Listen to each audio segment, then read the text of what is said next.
КТ Мобайл боюнча комиссия түзүлдү. Азыр курамын бекитебиз. Курамга киргенден кийин комиссия ишин баштайт. Комиссиянын биринчи максаты КТ Мобайлдын жана Мегакомдон алган 168 миллион сомунун тагдыры. Ал акчалар кайда кетти, кандай жол менен кетти?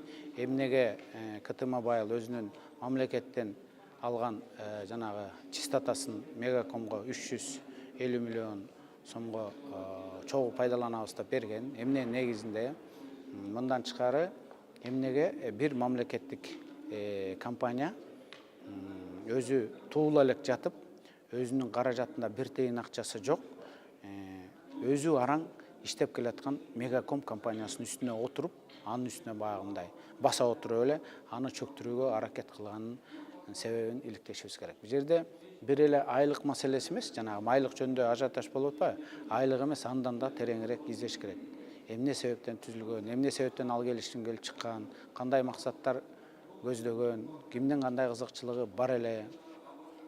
Ошонун баардыгын биздин коомчулуктун баягы суроолоруна так жоопту комиссия бериш керек.